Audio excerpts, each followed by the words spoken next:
LBerry, and she's given us a description of living in the rural South in the 1930s. And of course, Ms. Berry, let's continue our conversation to have you to sort of talk about some of the agricultural situations in the South. I think you mentioned earlier that a large number of folks engaged in agricultural production, but I think in reality it was probably picking or chopping cotton. Let's talk about it from the sharecropping situation that existed in many areas of the South at this particular time.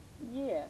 Well, as you know in the book, the main characters were sharecroppers.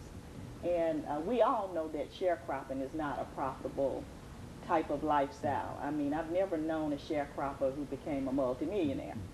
My parents, and this book is pretty much based on a lot about their life and some of my life.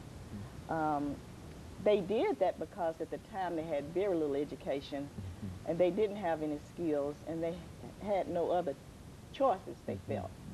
But let me say this, even though they were sharecroppers and they had very little education, they had a lot of common sense because they were able to rear 8 children and educate them, and they had a desire and dream for those children to do better.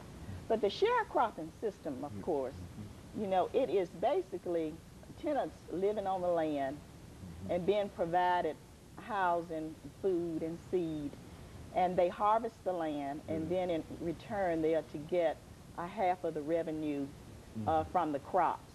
And basically by the time all of the seed and the tools and all of that is paid for, there's really nothing left, so they're basically just existing.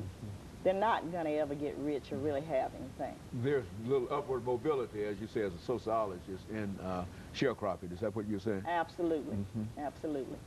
But the main character in the book, she realized early on that they weren't going to go too far doing this. And in the book, there was a unique opportunity where she had a chance to make some changes, and she did. And it made a very big difference to that family. The husband became ill, and by that time there were about 4 or 5 little children. And she knew she had to make some choices then about how to keep the family together, and she did. I'm not going to go into what those choices are. You have to read the book to find out. But I think anyone reading that will see that when opportunities come our way, if we take advantage of those, it can make a very, very big difference in our lifestyle. You know, I think, and of course, what you're talking about here are some of the challenges that people have to meet.